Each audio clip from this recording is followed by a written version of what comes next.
Hello. So, akong nasabtan sa Metro Events is marsha og social media application na nga naay tulo ka hierarchy. Naay admin, naay organizer, and naay user. Ang admin is na siya full control over the website. Basically, he controls everything from the website. He can uh, delete an event, set the privilege of the users, and then the organizer kay igro siya maka-create og event, maka-manage siya yung participants kung iya bang i-accept or i-reject. You can also edit the event and cancel the event. And then naatay users which ang ilang mabuhat ra is mag-join og events and mag-request to be an organizer. So, mura ang gist sa sa Metro Events. Then sa code kay na ako'y back-end server. Ang mga routes nako is kani daghan kay siya bati. Get events, register, login, logout, join organizer, notification, get user, event, leave, upvote, downvote, remove vote, review, create event, approve, so many, approve, approve, basta mo na siya. Event registration, reject event, cancel event, then event types, get event types, update event, then admin routes, okay, get organizer, admin, get user, ano siya. Dayon, ako controllers, which is katong mga logic ani nila tanan sa back-end server nga pati kayo. And then muni ang sani ang setup sa database.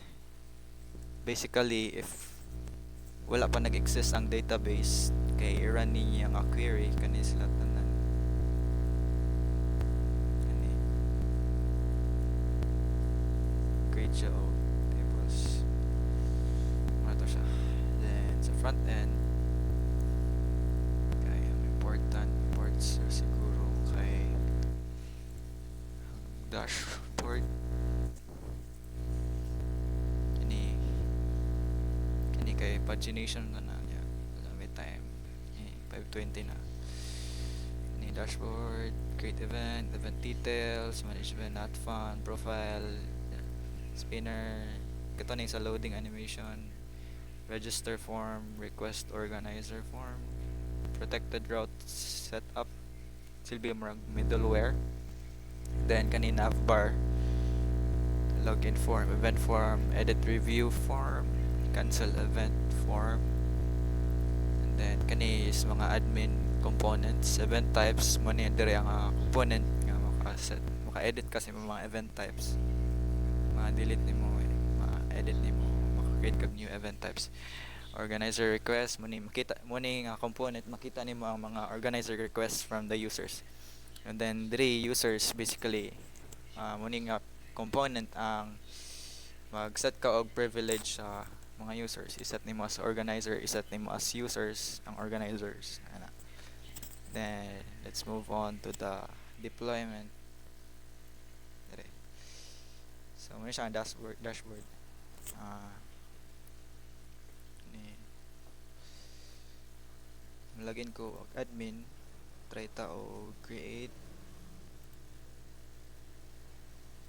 sa muni ang admin dashboard, kita yung mga users tanan. Try to create og event type which is Viking. Viking loading muna yung spinner ganiya, and then na-add na siya dire, and then maka-edit sab ko ani man ako og sa may tawag team na edit na siya. Let's try na gutom ko. Dayon mag-create og event ani atong event type eating. Name kay Udol right dito. Description kay inyo. Dayon napa day image ako ang ano website maka-upload ko image. Basically ibutang na ni siya sa GitHub nga page diri sa to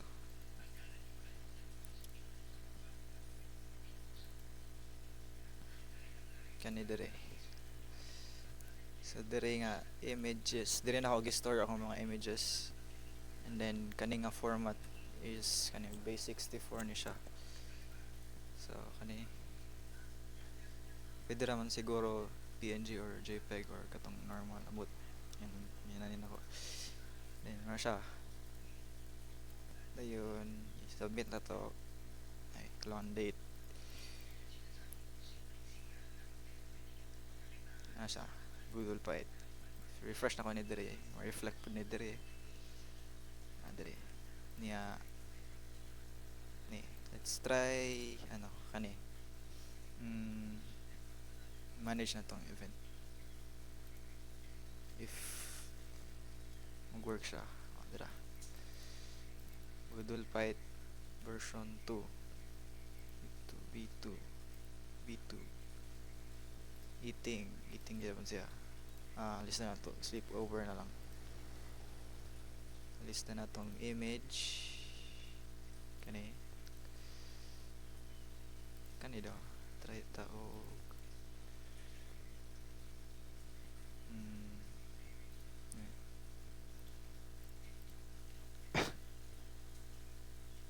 network error ambot ano na buang network error daw so ni block by client refresh na to be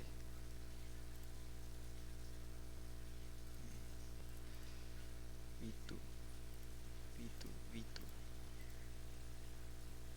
naabot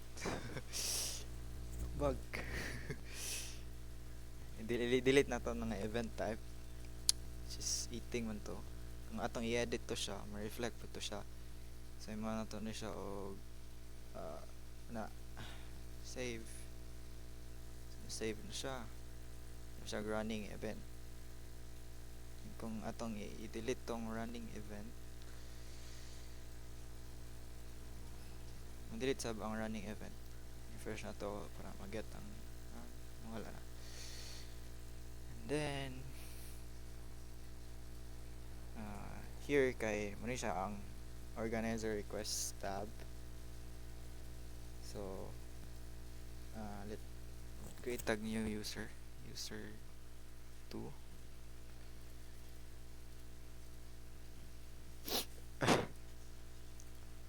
lagyan na to user 2 naka-register na ka nya dire ni ang profile page tab then request to be an organizer ang imong message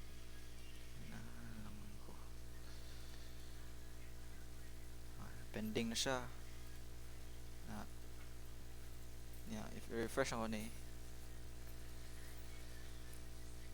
nakita diri ang request so if i-accept na ko and then refresh na ko ni hopefully naa siya notifications your request to be an organizer was accepted and then if i click na ko ni wala pa kay create event nga button diri kay wala na ko na handle si re-login pa balik and then kay create event let's try creating an event here swim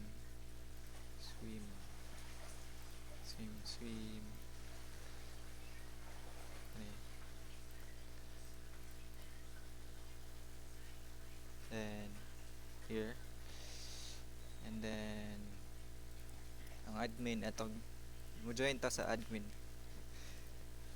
ay di ta ka join as admin dahil so mag create ko another user si user 3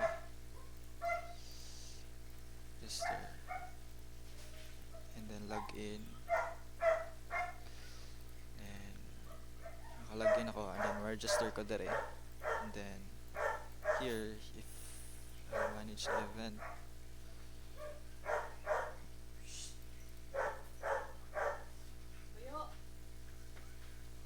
hopefully mo work. Lagat sa ato.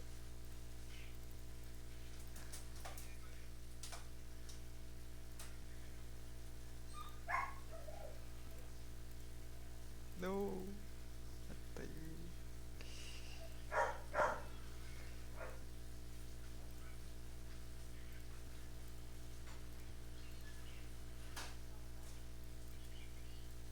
Adra. Ay di mo. Atay man ni. Di siya mo work dire. Buang. Lag. Ay, Diyos ko Lord. Dahil na nata sa local. Sa local naman kay.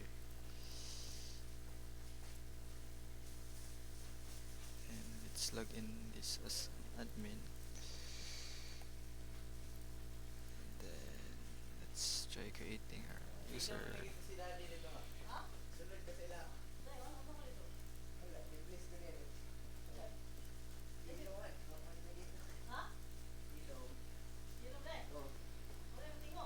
User. Yeah, ma-register ko diri. As you can see, na participant tan. And manage. Yeah, butang siya diri. Yeah, accept na ko. Ano siya yung nani. Which is wala dito sa deployed website. Kaya I don't know why. Delete siya mo work. If i-refresh na ko ni.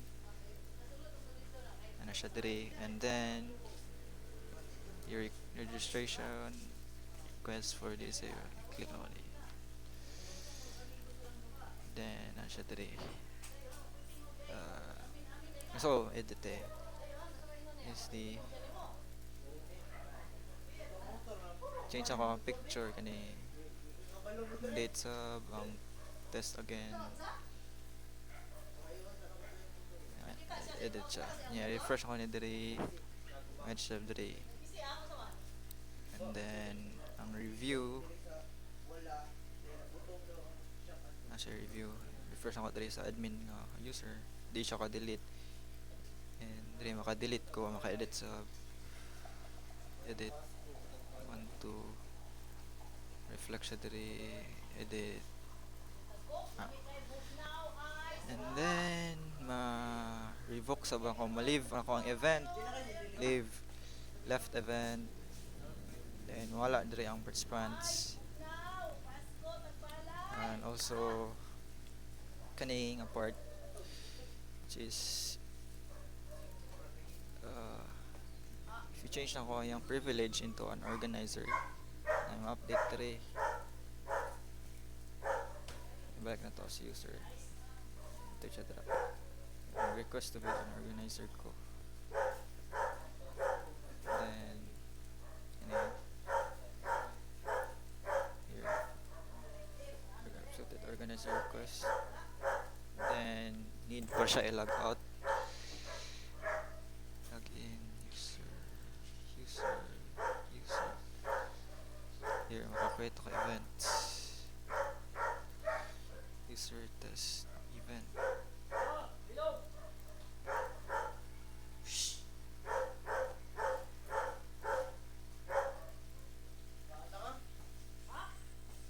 Here, create na siya. Nice. Yeah, sabay ko ang what's kulang. Mana mo guys.